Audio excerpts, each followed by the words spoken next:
bareng Alfa di sesi Tanya Dokter berikutnya. Kali ini kita mau ngomongin tentang program hamil. Jadi buat kalian yang mau program hamil, tolong ditonton video ini dari awal hingga akhir, jangan di skip. Oke, kita ngobrol lagi sama Dokter Priska. Sama Dokter Priska, masih kita di sini, kita akan ngomongin bahas kupas tuntas tentang program hamil. Gimana Dok, program hamil dari yang alami hingga yang tahapan berikutnya? Oke, kalau mau ngomongin program hamil, kita pasti gak jauh-jauh tentang infertilitas intinya gitu ya. Seorang pasangan usia subur, usia berapa tuh berarti? 20 sampai 35 gitu ya. Pada dasarnya kalau dia tinggal serumah, berhubungan teratur 2 sampai 3 kali seminggu, tidak pakai KB apapun, dalam 1 tahun itu di atas 95% pasti hamil.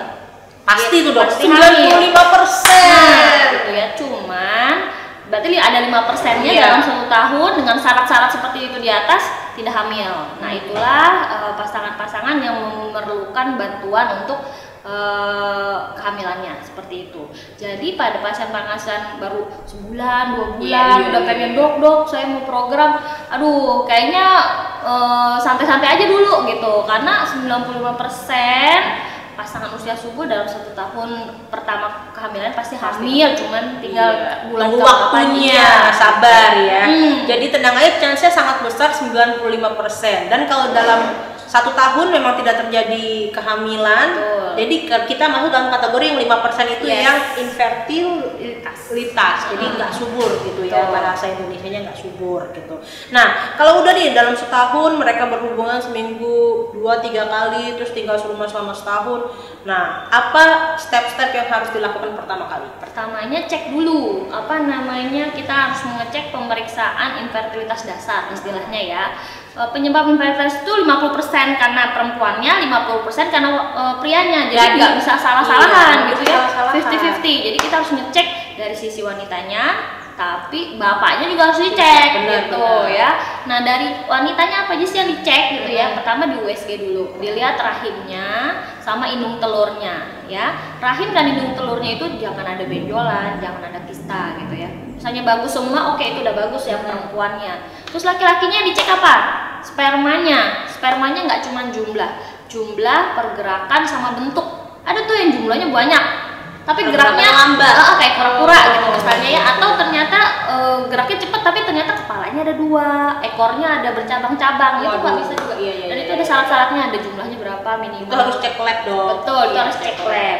Satu lagi sebenarnya yang juga di perempuan sebenarnya adalah saluran telurnya. Jadi dari USG itu kita nggak bisa ngelihat fungsi saluran telurnya. Itu kan tempat buat apa ya? Buat jembatannya si spermanya, itu nggak bisa dilihat dari USG. Nah, itu kita melakukan pemeriksaan hysterosalpingografi. HSG itu bukan? Betul, itu namanya HSG, dilakukan pada hari ke-9 haid. Oke. Di itu semacam kayak dimasukkan ke USG gitu? Bukan. Jadi ibunya seperti pasang spiral, mengangkang gitu, dimasukkan cairan biar ketahuan tersumbat atau enggaknya. Betul, ya. Jadi ngelihat salurannya itu mampu mengeluarkan cairan yang kita semprot atau enggak. Oke, jadi tahap pertama itu setelah kalau kalian udah setahun ternyata tidak terjadi kehamilan, kalian kontrol ke dokter suami dan istri. Dicatat ya, suami ya, jangan mau enak sendiri suruh istri ke dokter, ternyata suaminya ternyata yang bermasalah. Harus adil Dok ya. Nah, jadi harus fair. Jadi kita cek, yang suaminya cek sperma, yang istrinya tadi dicek dulu dari USG dan HSG. Apakah si istri juga harus ada cek lab tertentu mungkin? Nggak usah. Untuk yang utama itu dulu dasarnya itu. Terus nanti dikasih vitamin kah atau hormonal, penyubur atau gimana? Betul, misalnya ternyata sudah diperiksa tiga-tiganya ada hasilnya, kita bisa mengetahui dia benar-benar faktor male factor atau female factor, atau ternyata unknown. Jadi dua-duanya bagus nih, tapi kok nggak jadi gitu ya. Udah, kita itu memang ada namanya klasifikasi unknown factornya gitu ya. Jadi udah, kalau misalnya begitu berarti kita akan maju ke babak selanjutnya, yaitu kita melakukan induksi ovulasi. Apa tuh? Jadi kita berikan obat yang orang bilang itu ya obat penyubur ya, obat penyubur. Itu namanya kita membantu pengeluaran sel telurnya supaya gede-gede ya Dok ya. Supaya gede-gede. Dan kualitasnya lebih bagus. Kita pantau nih pas hari ke-12 haid kita pantau, kalau misalnya ternyata sudah besar, ada ya batas cut off-nya. Wah, ini berarti dalam 24 jam sampai 48 jam dia akan keluar gitu, akan pecah. Nah, itu saatnya kita menyarankan kepada pasangan ini untuk melakukan senggama berencana gitu ya. Diharapkan pas pecah ada tuh sperma yang tersedia, kan kita sampai ini nggak pernah tahu kapan pecahnya, nggak ketemu gitu, seperti itu. Itu namanya induksi ovulasi. Jadi begitu pecah itu yang disebut masa ovulasi. Betul. Masa subur ya dok ya. Masa subur untuk berhubungan, diharapkan terjadi pembuahan dan terjadi kehamilan. Oke, gitu. Nah, misalnya itu sampai berapa lama dok? Misalnya kan udah dikasih penyubur itu hingga berapa lama batas waktunya bisa kita kasih obat terus? Karena itu kan hormonal ya. Karena bisa bikin badan gendut atau kadang moodnya dia uring-uringan atau gimana gitu. Jadi penyubur ini gini, kita bisa ngelakuin sampai 3 siklus sebenarnya dokter. 3 bulan berarti ya?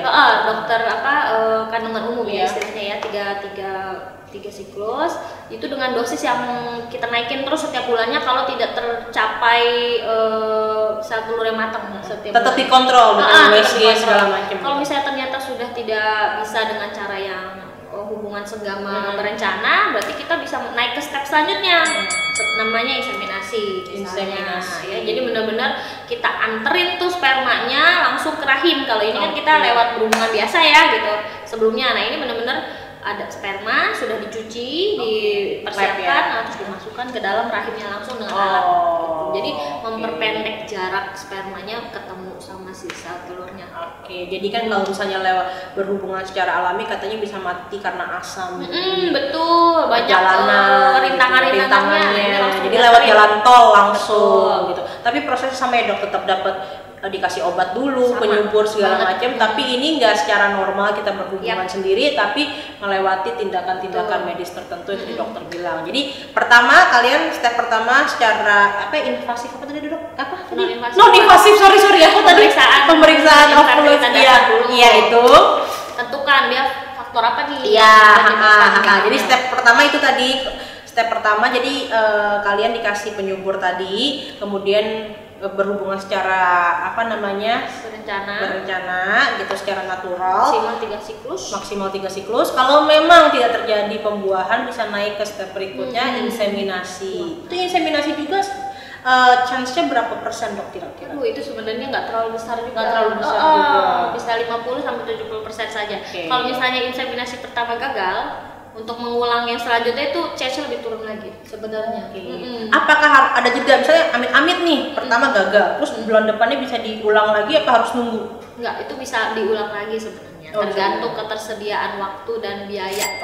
Agak lumayan gitu. Jadi kalau misalnya inseminasi itu bisa dicoba berapa kali siklus? Kalau misalnya tadi kan yang pakai berhubungan itu pakai obat penyubur tadi 3 bulan. Kalau inseminasi itu bisa sampai semampunya karena masalah duit lagi. Betul. Karena mahal. Kalau misalnya ternyata dalam proses pas dievaluasi ternyata spermanya jumlahnya jauh lebih turun, entah karena penyebab apa gitu kan, yang ternyata tidak bisa diinsem. Ada kan kategorinya nih, ini masih bisa diinsem. Jadi naik kelas lagi ke bayi tabung gitu ya. Bayi tabung. Betul. Nah, yang disebut-sebut bayi tabung ini nih kita akan ngomongin. Dan maksudnya dari inseminasi sampai ke arah bayi tabung sebenarnya itu kita lebih mengarahkan kepada dokter obgyn yang khusus bagian infertilitas. Kalau yang 3 siklus yang tadi tuh bisa pakai obgyn biasa nih ya, obgyn mana-mana ya.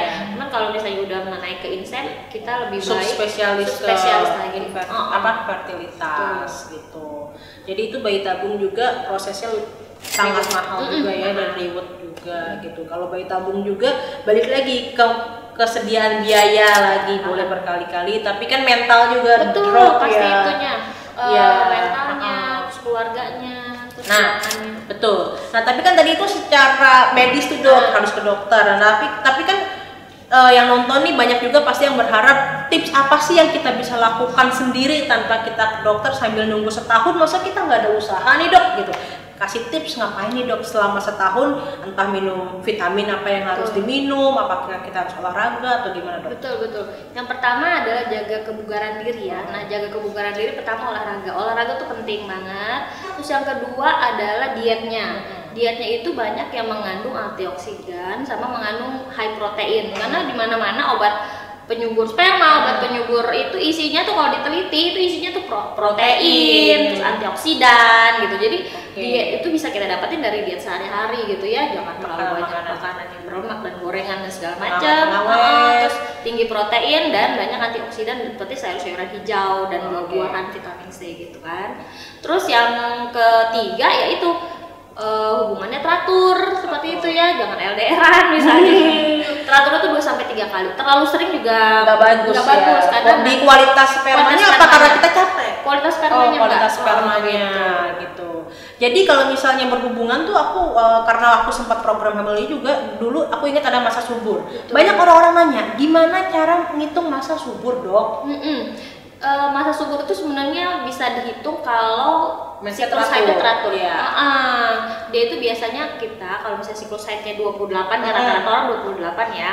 Dia itu kan keluar sel telurnya itu pada hari ke-14 gitu ya. Jadi 3 hari sebelum hari ke-14 dan 3 hari sudah hari ke-14 itu kita bisa hitung sebagai masa subur. Oke, disitulah yang krusialnya seminggu tuh. Itu tuh harus diusahakan. Nah, tapi kan banyak nanya, Kak, kalau misalnya lewat masa subur, apakah kita tetap bisa berhubungan dan membuahkan hasil apa berguna atau enggak tuh, Dok? Berhubungan mah berhubungan aja. Enggak mau buang aja. Karena kenapa? Sel telur itu keluar, pecah, itu cuma bertahan cuma 24 jam sayang. Jadi kalau nggak ada sperma di situ ya dadah gitu ya. Jadi makanya nggak usah digeber juga. Yang penting tuh seminggu itu ketika mas subur digeber dari situ. Selebihnya ya udah. Nah itu dia yang sekarang itu makanya kenapa dibilang 2 sampai 3 kali seminggu. Nggak usah hitung-hitung masa subur karena chance-nya itu sebenarnya kalau kita teratur 2 sampai 3 kali seminggu selama setahun itu kemungkinan kita akan besar ketemu pas masa subur. Jadi nggak usah terlalu mikir-mikir masa subur kapan 2 kali 3 seminggu aja gitu. Iya benar.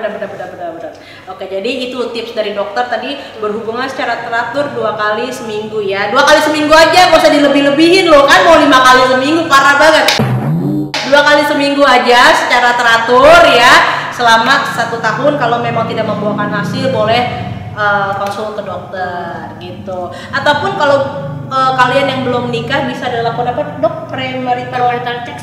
Premarital check itu apa sih, Dok, sebenarnya? Sebenarnya gitu. Secara garis besar aja. Secara garis besar itu mau ngelihat kesehatan reproduksi pihak laki-laki dan perempuan. Oh, tetap dua-duanya. Dan satu lagi juga untuk memperlihatkan ada tidaknya penyakit-penyakit keturunan istilahnya. Tapi dia sifatnya karier gitu. Jadi dia nggak ada nih, nggak kelihatan, tapi dia memiliki pembawa sifat itu. Contohnya penyakit thalassemia. Itu yang paling sering. Iya. Aku pernah baca thalassemia, dia ada thalassemia tapi cuma membawa sifat doang. Tapi kalau ketemu anaknya 25%-nya bisa menderita thalassemia beneran. Gitu. Ya itu. Oke, itu aja intinya. Kalau misalnya kalian memang sudah merencanakan pernikahan dan pengen cepet-cepet punya anak, alangkah baiknya ada premarital test tadi itu, biar tahu nanti kedepannya itu kita mau diapain ya. Sejak dini kan lebih bagus ya, Dok. Jadi bukan hal yang tabu lagi kalau kita mau melakukan premarital test. Jadi bukan berarti kita nggak menerima pasangan secara apa adanya ya, Dok ya. Oke, gitu aja serba-serbi kita tentang program hamil. Semoga kalian cukup terpuaskan dengan obrolan kita sama Dokter Priska siang hari ini. Kalau ada pertanyaan, ada komen, silakan tinggalkan komen di bawah. Ada pertanyaan juga tinggalkan pertanyaan di bawah. Jangan lupa di subscribe dan di like video ini, dan jangan lupa di like dan di follow Instagramnya apa, Dok? Umadre Klinik ya. Umadre Klinik. Oke, sampai ketemu di video Elva Tanya Dokter berikutnya. Dadah. Dadah.